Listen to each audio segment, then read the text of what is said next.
जय भीम, जय मूल निवासी साथियों। अभी नागपुर के रिंगना बोड़ी शहर में मूल निवासी विद्यार्थी संघ की राष्ट्रीय कार्यकारिणी का चयन हुआ है और नए राष्ट्रीय अध्यक्ष मूल निवासी विद्यार्थी संघ के हमारे साथ हैं। हम उनको अपनी चैनल की तरफ से हार्दिक बधाई देते हैं और मंगल कामनाएं देते हैं। सर, आपका बहुत बहुत बधाई हो और हार्दिक स्वागत है हमारे चैनल। धन्यवाद सर, आप यहाँ इस अवसर को कवर करने के लिए आए और आपका इस समय न्यूज़ चैनल काफ़ी पॉपुलर हो रहा है, इसकी भी आपको बधाई है। सर, आप अभी राष्ट्रीय अध्यक्ष बने, किस तरीके से आप युवाओं को अभी नेतृत्व करेंगे आप राष्ट्रीय अध्यक्ष के माध्यम से? सर देखिए, जो हमारा मूल निवासी विद्यार्थी संघ है वो भारत के मूल निवासियों का, पिछड़े वर्ग, SC ST OBC माइनॉरिटी का संगठन है और हमारे विद्यार्थियों के पास आज तमाम तरह की समस्याएं हैं। जैसे भारत में केवल हमारे लोग सेवाओं में गए और सेवाओं से आज उनकी आर्थिक स्थिति कुछ सुदृढ़ नहीं हुई। तो और दूसरी बात, हम आज़ादी के पहले 26 जनवरी 1950 में संविधान लागू हुआ, उसके पहले हमें शिक्षा का अधिकार नहीं था। तो हमारी एक संपूर्ण विकास की प्रक्रिया आज़ादी के बाद चालू हुई। तो हम शिक्षा पे और रोज़गार पे पहली प्राथमिकता से जोर देंगे और महाविद्यालय विश्वविद्यालय में हम जाएंगे, बच्चों के पास हॉस्टल में जाएंगे और जो इसके अतिरिक्त जो संस्थाएं हैं, राष्ट्रीय महत्व के संस्थान हैं, अपन वहाँ भी जाएंगे, कवर करेंगे, बच्चों से संपर्क करेंगे, उनकी समस्याओं को जानेंगे और रोज़गार के लिए उन्हें हम प्रेरित करेंगे। आज हम देखते हो कि समाज में बहुत सारे विद्यार्थी संघ के संगठन बनाए हुए हैं, फिर भी आज आप मूल निवासी विद्यार्थी संघ का नेतृत्व कर रहे हैं। क्यों आज विद्यार्थी संघ की ज़रूरत पड़ रही है समाज में? सर देखिए, आपने बहुत बढ़िया सवाल किया है कि देश में विद्यार्थी संगठन कई सारे होते हुए, जैसे अभी फेमस जो नाम है वो ABVP हो गया, NSUI हो गया, तो ये जो संगठन है भारत के, ये किसी विशेष पार्टी से संबंध रखते हैं। ये बच्चों की प्रॉपर समस्याओं को लेकर मैदान में नहीं आते हैं। जैसे ये संगठन कुछ संगठन ऐसे हैं कि आज़ादी के पहले बन गए थे, लेकिन आज तक उन्होंने बच्चों के शिक्षा को लेकर, जैसे 1 नेशन 1 एजुकेशन की बात उन्होंने नहीं की। और जो पैटर्न है हमारे यहाँ सेवाओं में जाने का, जैसे अगर हम बात करें 1 क्लास की जो भर्तियाँ होती हैं वो सेंट्रल लेवल की होती हैं। वो ICSE CBSE पैटर्न से जो बच्चे पढ़ते हैं तो उनका फर्स्ट अटैम्प्ट में सिलेक्शन होता है। लेकिन उसके बाद हमारे भारत में हम देख रहे हैं कि ICSE CBSE स्टेट बोर्ड और अदर्स बोर्ड चल रहे हैं। तो जो हमारे स्टेट बोर्ड है वहाँ के बच्चे जल्दी से फाइट नहीं कर पाते। तो हम ये मांग कर रहे हैं कि हम जो सिलेबस है वो इक्वल होना चाहिए। और ख़ास बात ये हो कि जो हमारे शासन प्रशासन के लोग हैं, जैसे MP MLA हो गए और 1 क्लास से लेके 4th क्लास तक के कर्मचारी हो गए, वो तमाम उनके सबके बच्चे सरकारी संस्थाओं में पढ़ें। ये हमारी पहली प्राथमिकता होगी सर। अभी हम देख रहे हैं कि बहुत सारे संगठनों के नाम अलग से हैं, आपका सबसे अलग हमें दिखाई दिया मूल निवासी विद्यार्थी संघ। मतलब मूल निवासी विद्यार्थी संघ, क्या मकसद है इसका, मतलब इस नाम रखने का क्या पीछे इसका? सर मूल निवासी, जैसे मूल और निवासी तो शब्द हो गए, तो भारत देश के वो लोग जो यहाँ का उनका उद्भव काल है। जैसे हम यहाँ के निवासी हैं, हमारी जो सभ्यता दुनिया की सबसे बड़ी सभ्यता इंडस वैली सिविलाइजेशन रही, हम यहाँ के मूल निवासी हैं। और जब मूल निवासी यहाँ का था तभी तो बाहर से आक्रमणकारी आए, आक्रमण किए और हमें वो भिन्न भिन्न प्रकार से अलग अलग जातियों में तोड़ के, धर्मों में जोड़ के वो हमें हमारा शोषण करते रहे। तो और जैसे मैंने पहले कहा कि आज़ादी से पहले तक हमारी शैक्षणिक स्थिति, हमारी आर्थिक स्थिति और हमारा सुरक्षा का मामला बहुत ही ख़राब था। ये तमाम आप ऐतिहासिक साहित्यों में देख सकते हैं और तमाम लेखकों ने जो लिखा है उसमें से पा सकते हैं। तो जो ये मूल निवासी हैं और तमाम कई जातियों में, भिन्न भिन्न जातियों में बटे हुए हैं, तो आपको मालूम है कि जाति एक राष्ट्र की सबसे बड़ी समस्या है। तो हम मूल निवासी संकल्पना के तहत जो जाति समस्या है, जो अस्पृश्यता का भाव पैदा करती है समाज में, जो एक क्रमिक सीढ़ी नुमा व्यवस्था है, तो मूल निवासी संकल्पना के तहत हम जातिवाद को, जाति प्रथा को पूर्णतः समाप्त करना चाहते हैं, उसका उन्मूलन करना चाहते हैं और भारत के नवनिर्माण में अपना योगदान देना चाहते हैं।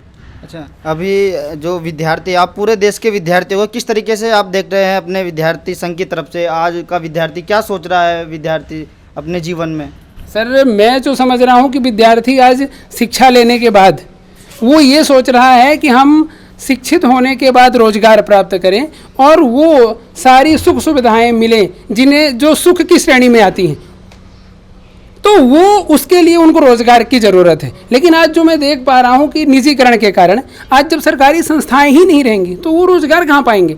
और एनसीआरबी का जो रिपोर्ट है 2021 की, आप देखेंगे कि लगभग ग्रेजुएट लोग आत्महत्या की ओर अग्रसर हो रहे हैं। मध्य प्रदेश की यदि हम बात करें, मैं बेसिकली मध्य प्रदेश से बिलोंग करता हूँ, तो वहाँ जो ग्रेजुएट लोगों को बेरोजगारी की संख्या है 35% लोग बेरोजगार हैं। ये 2022 में 9 मार्च 22 को दैनिक जागरण पेपर में प्रकाशित खबर होती है। तो ये बहुत बड़ा ग्राफ है।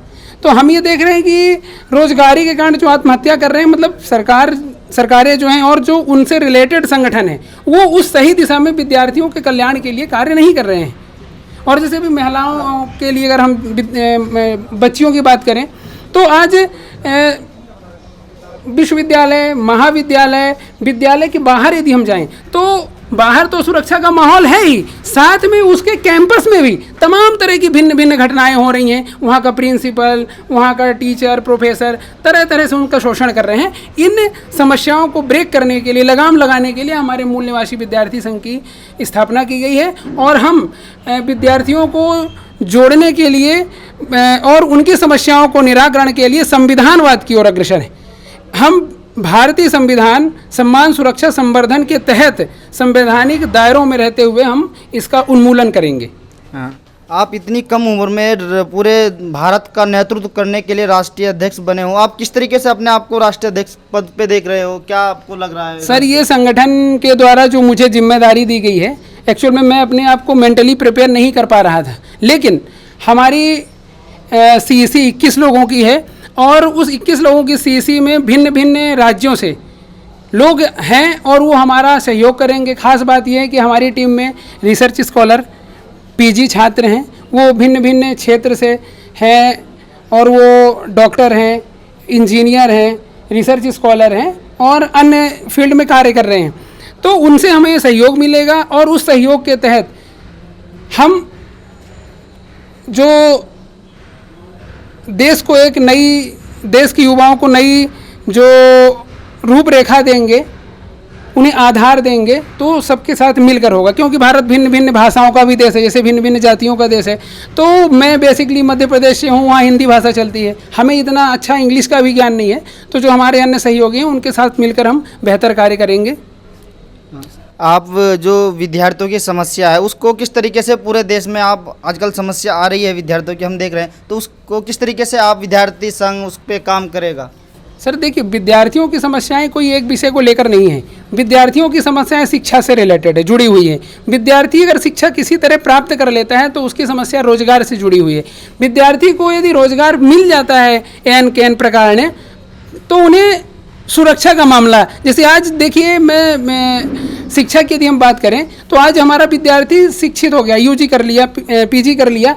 आज देखिए जो भारत देश की टॉप क्लास की सेवाएं हैं, IAS हो गई, तो वहाँ बैक डोर से लेटरल एंट्री के माध्यम से प्रवेश मिल रहा है। तो स्वाभाविक तो ये कहा जा सकता है कि जिनकी सरकारें हैं, जिनकी विचारधारा स्टेबलिश है, तो उन्हीं के लोग उधर जा रहे हैं। ये सबसे बड़ा प्रश्न चिन्ह लगता है।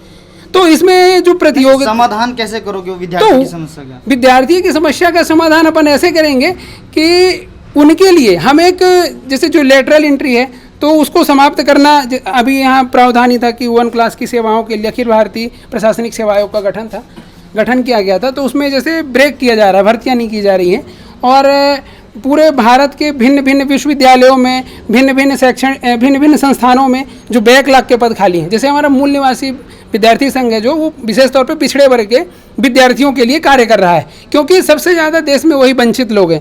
तो पिछड़े वर्ग के जो बैकलॉग के पद खाली हैं भिन्न भिन्न जगहों पर, उसकी भर्ती के लिए हम अभियान चलाएंगे और राष्ट्रीय स्तर पर ये हमारा प्रोग्राम होगा, जो जिला से चालू होगा, ब्लॉक से चालू करेंगे और वहाँ धरना प्रदर्शन के माध्यम से, ज्ञापन के माध्यम से, ज्ञापन की प्रक्रिया हमने पिछले सेशन में चालू करी है। बतौर मैं प्रदेश के महासचिव होने के नाते मैंने प्रारंभ किया था, उसको हम अपन और गति देंगे और जो सरकारी संस्थाएं वहाँ भर्तियाँ हों, इसके साथ ही हमारा जो निजी क्षेत्र हैं वहाँ भी हमारे लोगों को हमारी संख्या के अनुपात में भागीदारी मिले। और इसके साथ ही आज हमारी भागीदारी प्राकृतिक साधन संसाधनों में नहीं है, उसमें भी हमें हमारी संख्या के अनुपात में भागीदारी दी जाए, ये हमारी पहली प्राथमिकता से मांग रहेगी। आखिरी सवाल हमारा ये रहेगा कि आप अब राष्ट्रीय अध्यक्ष हैं, तो क्या संदेश देना चाहेंगे आज देश के जो विद्यार्थी हैं, जो आज जो कर रहे हैं विद्यार्थी, उनको क्या संदेश देना चाहेंगे पूरे देश के विद्यार्थियों को, आप विद्यार्थी संघ की तरफ से? सर, मैं विद्यार्थियों को संदेश ये दूंगा कि विद्यार्थी हताश और निराश ना हो, सबसे पहली बात, क्योंकि हताश निराश व्यक्ति आत्महत्या करता है और आत्महत्याएं बहुत तेज़ी से बढ़ रही हैं। चाहे वो किसी भी फील्ड के बच्चे हों, वो सुसाइड कर रहे हैं।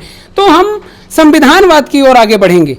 आप देखिए कि भारतीय संविधान में फंडामेंटल राइट्स है, डायरेक्टिव प्रिंसिपल्स है, जो एक शासन को गाइडलाइन निर्धारित करती है कि वो कैसे राज्य चलाना है। तो अगर हम उसको जानेंगे, अपने अधिकारों को जानेंगे, राज्य के कर्तव्यों को जानेंगे और अन्य जो संविधान में प्रावधान है उनको हम जानेंगे, तो हम डिमांड कर सकते हैं और हम सही गलत की पहचान कर सकते हैं कि कौन सी सरकारें हमारे लिए कार्य कर रही हैं और कौन सी सरकारें कार्य नहीं कर रही हैं। तो जब हम अपने मत का उपयोग करेंगे तो हम उनको सत्ता के गलियारों से उनको दूर करेंगे। तब जब हम संविधानवाद का पालन करने वाली सरकार हमारे राज्य में या केंद्र में आएगी, तो वो हमारे विद्यार्थियों की समस्याओं का समाधान हो जाएगा और इस तरह देश का तमाम जो विद्यार्थी युवा है वो प्राथमिक शिक्षा, उच्च शिक्षा में जो कठिनाइयाँ झेल रहा है वो भी दूर होंगी। सर, मैं ये चाहता हूँ, आपके चैनल के माध्यम से अपील करना चाहता हूँ अपने देश के पिछड़े वर्ग, SC ST माइनॉरिटी युवाओं को कि वो ज़्यादा से ज़्यादा हमारे साथ जुड़ें, हमारा सहयोग करें। जब आप हमसे जुड़ेंगे तो हम आपकी समस्याओं को जानेंगे और उस समस्या का निराकरण करने की ओर हम आगे बढ़ेंगे। दोस्तों, हमारा MNT न्यूज़ नेटवर्क चैनल है जो आप देख पा रहे होंगे, उसमें विद्यार्थियों से रिलेटेड समस्याएं और उसके समाधान पे हम चर्चा करते हैं। तो आप इसको लाइक करें, सब्सक्राइब करें और कमेंट करें। धन्यवाद। उन्हें आपको हार्दिक बधाई हमारे चैनल की ओर से। धन्यवाद सर।